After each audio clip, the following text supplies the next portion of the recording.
Hey muscle farmers, today we're going to take a look at the study that's causing a little bit of a furor in the supplement space, specifically regarding ecdysteroids, and in this case, turkesterone. Now let me say something right off the bat. There's no pure turkesterone on the market. There's none. It doesn't exist, okay? The highest tested purity that I've seen for a turkesterone product is Greg Doucette's HTLT, Turk Builder Plus.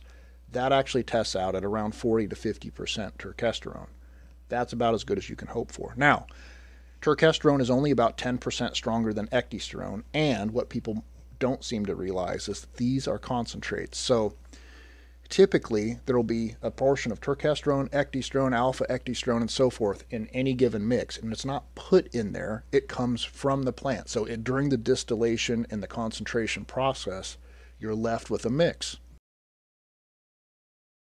This name jumps out to me. Jose Antonio. Now, Jose Antonio, for those that don't know, is a long-term, old-school supplement industry guy.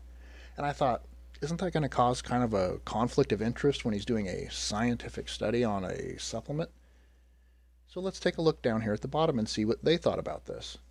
The publishers. Conflicts of interest. J.A. Jose Antonio is CEO and co-founder of the International Society of Sports Nutrition, ISSN, a nonprofit that receives grant support from companies that manufacture, market, and sell dietary supplements. Okay? Take that for what you will. He's going to be completely and utterly objective and very scientific about this. So let's look at the science. Now what they did is they gave 500 milligrams daily in a capsule. I'll post a link to the study so you can see for yourself so we can save time here. But they gave them a capsule containing a turkesterone concentrate provided to them by nutritional formulators from Miramar, Florida. Okay? Now my question was okay, so how did they test it? Did they test it with HPLC? Did they test it with UVVIS? How did they find out what the concentrations were? They didn't. Contrast that with a more thorough study, and this is ecdysteroids as non-conventional anabolic agent, performance enhancement in humans, yada, yada, yada, okay? So they claim that turkesterone has never been tested in humans. Yes, it has. All of these have the same type of mix, just in different ratios. So, in my opinion, an ecdysteroid is an ecdysteroid, okay? They're just very slightly different in their potency. Yep, they use their own extraction method, serum sample analysis, etc., etc., etc. You don't just take a supplement company at their word and then do a scientific paper published on it. That's ridiculous. There is no pure turkesterone on the market. In these mixes, you would have to distill that down further and further and further and further from whatever concentrate you're sold. The point here is that's not 500 milligrams of turkesterone. At best, that's about 200 milligrams of turkesterone, providing that it's even real, but we don't know that. And I'm not trying to say it's not. I'm just saying that you do not do a scientific paper on something that hasn't been actually tested and analyzed. And if they do have analysis for it and there's assays, that's fine. That's fine. I will back right off of that point. Here's another study that I reference quite a bit. And this is on WinStar rats, so these are lab rats. And what they gave them was 5 milligrams per kilogram of body weight for 21 days. Now you might think, I'm about 100 kilograms. 100 times 5 milligrams is 500 milligrams. What's the problem? The current study that we're researching here used capsules of concentrate. Now, the oral bioavailability of plant sterols is low, ranging from 0.5 to 1.9%. In this WinStar rat study that showed real anabolism, they injected the ecdysterone. To mimic the situation in athletes, intact, i.e. non-castrated animals were treated with 5 milligrams per kilogram body weight of the respective substance for 21 days in an injection of 20% DMSO and 80% peanut oil. So what does that mean? Well, let's just average the potency of various plant sterols down to, let's say, 1%. So let's pretend like they actually had legitimate 100% turkesterone, which doesn't exist on the market, let's be honest. They had 500 milligrams, and we're going to take that times 0.01.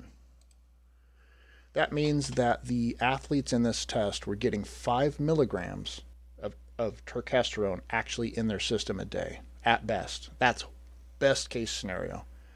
How much did they need? Do they need 500 milligrams like these rats do? Not quite. There's a simple, practical guide for dose conversion between animals and humans, and I'm going to link all of these for you so you can look for yourself. And if we go down here to the chart, what we do for rats, oops, I can't highlight that. Rats, we take the dose that would scale up for milligrams per kilogram, and we take it times 0.162.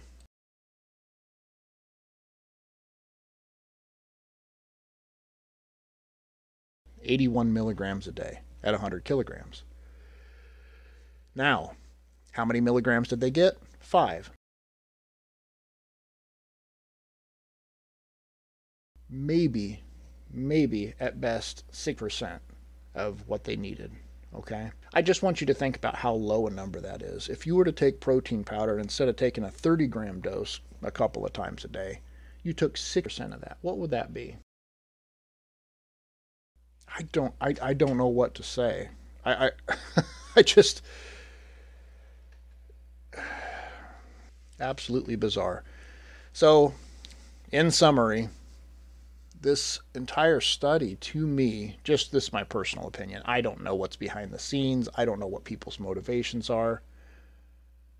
The conflict of interest, red flag, but not provable. But the quality of the substance that they're testing, they didn't verify it. So there's a conflict of interest. There's no verification.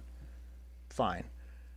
Let's just pretend like all of that is 100% on the up and up. No ulterior motives, and the supplement company that they receive their product for has like very stringent testing, showed them assays and stuff that they just didn't happen to publish in the study for some reason. Somehow they found an absolute pure source of turkesterone, and they gave this in oral form to these athletes at 6% of an effective dose. What would this prove? They didn't scale it up for animal-human studies. They didn't inject it. They didn't do anything. I've made an injectable. You've got to complex it first to make it more water soluble, and then you inject it. You can make a hydrogel. You can make a water-based. What are they doing? You're not going to get, the oral bioavailability is somewhere between 0.5% and 2%. Ridiculous.